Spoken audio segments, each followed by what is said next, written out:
Alors, le concept, voilà, c'est des vêtements d'occasion. Hein. Les gens viennent sur rendez-vous. Moi, chez moi, c'est les matins. Hein.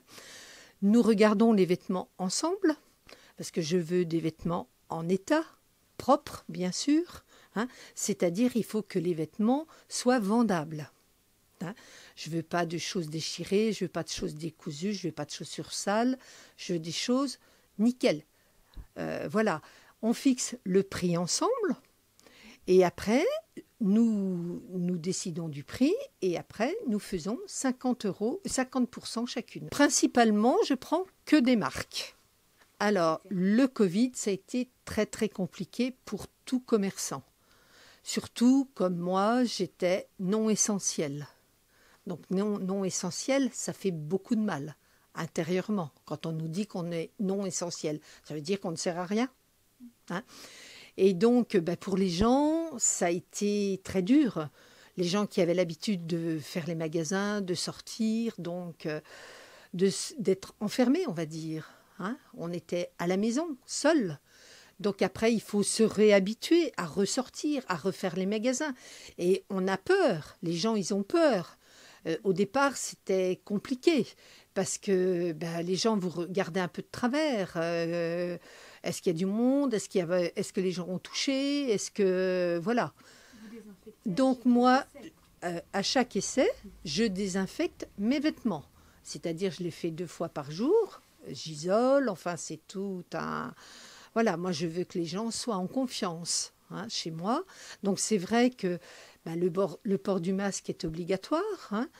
J'ai du gel, donc je demande aux gens de se mettre du gel parce que mes vêtements sont désinfectés.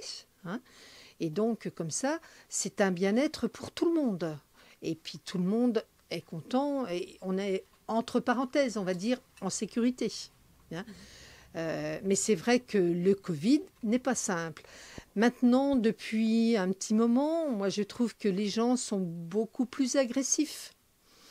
Ils ont perdu patience, mais comme je dis, pour nous commerçants, c'est pas simple parce que nous, on est de l'autre côté de la barrière, on va dire. Il faut qu'on fasse la police. C'est pas notre rôle d'être la police. Nous, on est là. Moi, comme je dis, je suis dans mon magasin. Je suis là pour travailler et je veux que les gens, quand ils viennent dans mon magasin, que ça soit un moment de plaisir. On n'est pas là pour être stressé. Il faut qu'on oublie un peu tous ces moments de galère qu'on a vécu, aussi bien tout le monde, quoi. Et donc, c'est pas simple parce que moi, j'ai des gens qui rentrent sans masque. Donc, ils m'agressent. Parce que je leur... Verbalement. Hein. Voilà. Verbalement, on me dit, alors, pourquoi il faut mettre un masque? Voyez, moi, j'ai du plexiglas vers mon bureau. L'autre fois, j'étais... Comme je dis, dans mon aquarium, j'ai 2 dames qui sont rentrées dans mon magasin sans masque, dont une qui est infirmière, que je connais, qui travaille à l'hôpital. Je leur demande de mettre le masque. L'infirmière me dit parce que c'est obligatoire. Je dis oui, madame, c'est obligatoire. Et l'autre dame, elle me dit, mais dites donc, vous êtes mal placée pour me dire de mettre un masque. Vous l'avez même pas. Mais je dis, madame, je suis dans mon aquarium, là. Quand je sors de mon aquarium, je mets mon masque. C'est quoi votre aquarium? C'est le plexiglas vers mon bureau. C'est votre caisse, c'est ça? Oui, c'est vers ma caisse. C'est vers ma caisse et où je note mes... C'est mon bureau où je travaille, où je mets mes étiquettes, où je reçois le monde avec mon ordinateur pour marquer les vêtements. Enfin, voilà. Et donc, quand je suis derrière, je ne vais pas mettre... Je suis dans mon aquarium. Dans mon aquarium. C'est pas gai, j'ai l'impression qu'il y a une barrière entre les gens et tout. Mais c'est comme ça. Maintenant, on doit vivre comme ça. On espère que ça ne sera pas à vie. Hein. Mais voilà, c'est pas simple. C'est pas simple. Hein. Mais autrement, mes clientes, elles sont contentes de venir me voir. Je reçois toujours des belles pièces, des belles marques. Quand je reçois des vêtements, je sais des fois à qui je vais le proposer déjà. Hein. Moi, j'ai des habitués qui viennent régulièrement. Moi, quand elles rentrent, elles ne cherchent pas. Elles me disent aujourd'hui, qu'est-ce que j'achète? Et donc, moi, je leur propose et tout. Voilà, c'est quelque chose. Comme je dis, il faut passer un bon moment. Pas de stress. Pas de stress. On n'a pas besoin de stress. Et je n'ai plus de place. Donc, je ne prends plus de stock. Le magasin est plein. Je ne vois pas l'intérêt d'en prendre et d'en prendre et d'en prendre. Donc là, maintenant, moi, le magasin est plein. J'arrête, j'ai encore quelques rendez-vous à honorer. Et après, c'est terminé. Après, je reprendrai des choses au mois de février parce que je travaille en saison. C'est-à-dire, je rentre 4 fois des vêtements. Je rentre printemps, après je rentre de l'été, je prends de l'automne et je finis par l'hiver. Je ne mélange pas les saisons parce que je ne vois pas l'intérêt d'avoir une robe d'été en hiver. Les gens ne vont pas la regarder. Donc voilà, moi c'est ma façon de travailler. C'est ma façon de travailler. Alors j'ai une page Facebook. Alors donc j'ai un compte, c'est Vintage, où je mets régulièrement des photos. Des photos de vêtements, de sacs. Et c'est vrai que les gens aiment, regardent et tout. Je le fais régulièrement. Vous voyez, hier, j'ai encore mis 20 photos. Je change régulièrement. J'en mets régulièrement. Voilà, j'essaye de mettre des belles pièces, des choses qu'on n'a pas l'habitude de voir. Voilà, pour faire envie aux gens. Voilà. Après, les gens... Voilà, ça leur donne des idées. Et puis, des gens qui ne me connaissent pas peuvent dire, bah tiens, on peut trouver ça dans un dépôt-vente. Parce qu'il y a des gens qui ne pensent pas qu'il y ait des pièces comme ça dans des dépôts-ventes. Alors, ouais, Vinted a fait beaucoup de mal. Faut pas se la jouer, hein. Ça fait énormément de mal.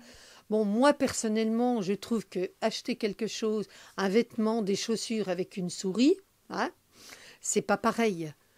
Vous n'avez pas le contact avec les gens, vous pouvez pas essayer, vous ne pouvez pas toucher. Et je trouve qu'à l'heure actuelle, on a besoin de contact, on a besoin de choses comme ça. Bon, moi je dis le soleil brille pour tout le monde, il y a du travail pour tout le monde. Mais c'est vrai que pour nous, petits commerçants, des choses comme Vinted, ça nous fait du tort. Ça nous fait vraiment du tort. Parce que les gens, pendant le confinement, qu'est-ce qu'ils ont fait ? Ils ne pouvaient pas aller dans les boutiques, ils ont acheté sur Vinted. Je les comprends. Hein. Mais après, ils ont pris le pli. Après, il faut... voilà. Après, il faut essayer de faire perdre l'habitude. Et ça, c'est pas simple. Hein. Et puis, les gens, Internet, ils aiment. Hein. Ils aiment. Alors moi, non. Moi, ils viennent au magasin chercher. Les gens qui veulent... Oui, alors les personnes qui voient sur mes photos sur mon site et tout, doivent venir au magasin voir le vêtement, l'essayer. Parce qu'entre une photo, ça ne dit pas tout, la photo. Hein. Et donc, au moins, ils voient l'article. J'ai à peu près autour de 2500 pièces. Là, j'ai à peu près, on va dire, à quelque chose près. Je n'ai pas le chiffre en tête, mais je dois avoir au moins 160 clients. Ils amènent plusieurs pièces et tout. J'ai des fidèles et j'ai des nouveaux parce qu'après, c'est le bouche à oreille. La meilleure pub de tout, c'est quoi ? C'est le bouche à oreille. C'est le bouche à oreille. Mais j'ai mes habitués qui viennent à chaque saison, voilà. Hiver, plein hiver, voilà, plein hiver. Donc là, nous sommes sur les manteaux, les bottes fourrées, les gros pulls, les robes chaudes, voilà. Alors, au départ, quand je me suis lancée, ça fait 10 ans que j'ai ouvert ce dépôt-vente, ici, hein, mais je ne savais pas où j'allais parce que je ne savais pas. Parce qu'avant, c'était un magasin d'enfants que j'ai tenu pendant des années, hein. Et donc, j'ai voulu changer de concept et tout. Et dépôt-vente, c'est un peu l'air du temps en ce moment. Hein. Donc, j'avais commencé de faire hommes et femmes. Et un tout petit rayon enfant. Mais l'enfant, je voulais pas continuer. Hein. Donc, je voulais faire hommes et femmes. Mais je me suis aperçue que mon magasin n'est pas assez grand pour faire les deux. Et je trouve qu'on ne peut pas mélanger l'homme et la femme. Parce que la femme a besoin de beaucoup plus de place que l'homme. Donc, je ne pouvais pas mettre aussi en valeur les vêtements d'homme par rapport à la femme. Donc, j'ai fait un choix de choisir la femme. Il y a peut-être aussi plus de femmes qui vont vendre pour une seconde main que d'hommes, non ? Écoutez, moi, je vois dans mes clients qui me disent c'est bête que vous ne fassiez pas l'homme parce que j'aurais plein de belles choses à vous apporter. D'hommes. D'hommes. Je dis non, Je ne fais pas, je suis désolée. Le magasin est trop petit. Et j'ai beaucoup d'hommes qui rentrent, mais je dis, je ne fais pas, je suis désolée, je fais que la femme. C'est bon? Ah bon, vous pouvez nous donner ce que vous voulez apparaître comme votre nom? Oui. Ouais, vous pouvez en les plans, alors, je m'appelle Catherine Pessin. P-E-2-S-E-I-N. Très bien. Et le magasin s'appelle? Alors, mon magasin, c'est Vintage, aux 2 rue Pasteur, à Chalon-sur-Saône.